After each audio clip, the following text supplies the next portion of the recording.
Today I'm going to show you guys how to make these delicious potato boats, and if you multitask just right, it can be done in under an hour. Pretty good. Today I'm going to show you guys how to make some potato boats. What you're going to need is obviously potatoes, a way to cut them, a way to scoop out the insides, a way to whisk or mash them. I just like to whisk them. About a tablespoon of salt, cheese, either party dip or sour cream, just a little bit. Butter, and then your seasonings. I got Creole and Slap Mama because I love those too. And an air fryer, oven, or even just normal fryer, and a way to boil a decent sized pot of water. Enough where you could boil 2 potatoes. What you're gonna wanna do is start boiling your water, just because it just takes forever. And you're gonna need to use it a few times. Add in your salt.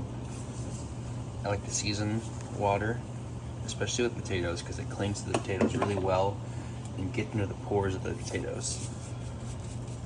That's why everything's got a crusted edge on it, because I like to season the edges a lot on accident. A good bit of Creole. Then you're gonna want to cut the potatoes down the middle of the side they can't easily stand up on, like that. I only have one hand to do this, so I'll show you the aftermath. Now that your potatoes are cut, you're gonna take your scoopers. I like to go just right before the edge, leave a little chunk around, just a thin layer of chunk, just around outside the shell. And you'll just wanna make sure you don't mess up the bottom. So be extra careful with the bottom. I'm using a little ice cream scooper. So I'm just gonna go in circles and just kinda hollow out all these shells. Right here you can see the little circular cuts I make. That's about how much you're gonna wanna leave, if not just a little less than that, because you still want the shell to be able to hold itself together.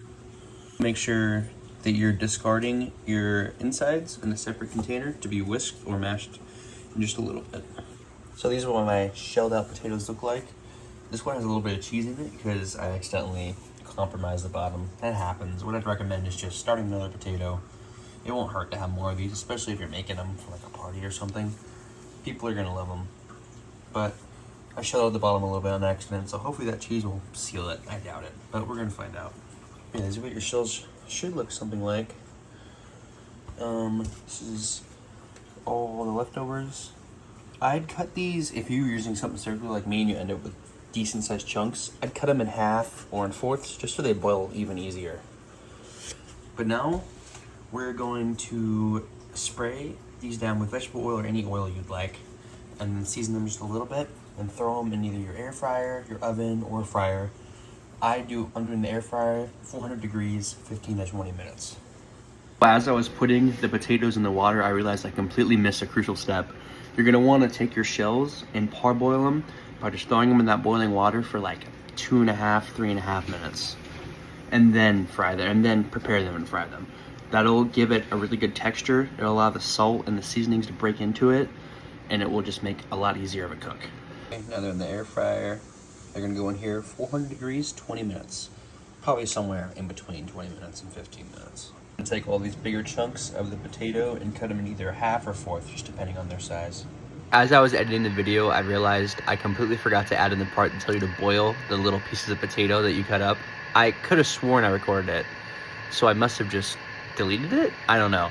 But go ahead and boil those pieces of potato and boil them the whole time the shells are cooking and just when you're doing everything else, because they need probably about 25 minutes of boiling. Next, I'm gonna get like a big mug like this one that I can microwave and get a third cup of butter. I know it's a lot of butter, but I just feel like it. And then just like 2 or 3 medium-sized spoonfuls of either party dip or sour cream. This is also the point where I'd recommend cream cheese as well. I just don't have any. I'd probably use about a fourth of a block, a fourth to a third of a block. But if you're using like 5 potatoes, probably about half the block, if not the whole thing. If you're like doing 5 or 6 potatoes. But yeah, just some either party dip or, I just have party dip. I don't have any sour cream, of course. And then I'm gonna put that in there. As I was recording that, our shells finished up and they fried very, very nicely. I like that consistency that's going on there. Somehow my cheese seal theory really worked because that created a seal right there, which is great. I'll let them sit in here just for a little bit while I do other stuff. Now you're gonna wanna get like 3 slices of cheese. So I got like half a slice there for some reason. And just these 3, I'm just gonna throw them in there right on top, just like this. No, it looks unorthodox, but you guys will see. And I'm gonna microwave this for 3 minutes. Also a point where you can stop and add any cooked meat you want. You know, chicken, bacon bits, little ham cubes, anything you really want into this little mixture. That little mixture you threw in the microwave is done. It's time to turn off the heat on the potatoes boiling. They've been going for about 25 minutes or so they should be plenty mushed up. And somehow the mug, that's not hot. But as you can see, everything has liquefied. The cheese, everything. There's bad lighting over here. Sorry about that. Let me try to fix that. There we go. Now that's all liquefied, even more than it looks. We're just gonna leave that for a little bit. It'll take a while to cool. Now we're just gonna strain our potatoes out. And the nice, oh my gosh, it's a lot of steam. The nice part about all the seasonings is, as you can see, a lot of them are retained on the potato. So you get multi-use out of that. That's my little puppy. She's freaking out because she can't be up here because I'm busy. The point where you're gonna transfer these potatoes into a mashing bowl or mixing bowl of your choice, and I have an automatic whisker, so I'm gonna whisk these up because I like the creamy texture it gives it. But we're also gonna add in this mixture here, and that will give it, oh my gosh, it looks kind of gross, but it's not. It's just I have really fluffy butter in there. Here we go.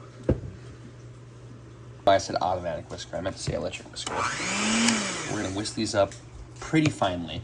Not really, you can't even see any chunks. That's how much you're gonna wanna whisk or mash them. Went ahead and whisked it up. So it was extremely fluffy. It literally looks like a batter, and it has a consistency of one too. This will be your filling for your boats. Now we got all of our boats taken out. See a little bit of oil there on the bottom, so that's fine. My little seal broke, unfortunately. That's okay though. I don't think the potatoes will seep through too much. But now we're gonna just do probably 2 or 3 spoonfuls per, and just kind of fill them up with our filler. Now our boats are nice and full. Feel free to taste test your leftover mashed potatoes because there should be some left over. They're super good, extremely rich, extremely creamy. And then next you're gonna wanna just take little pieces of cheese, little sheets, and lay them on top there. It's okay if your cheese isn't fully covering the top because this cheese will expand quite a bit once you start frying it. And we're just gonna throw them right back in the air fryer, at least how the way I'm doing it. 400 degrees for, I think 3 minutes we're gonna do it. We'll see if 3 minutes gets us the nice texture on top we want. And now they are done. I let them cool for 4 or 5 minutes, but they're really good. And I'll show you guys me eating them when they're cool. Why don't they go outside for the final shot? There's a little Groot. There's Arrow. I don't know which one to eat. Try this one. Oh, still hot. Give it a second. We attracted more friends. Open, they're fighting.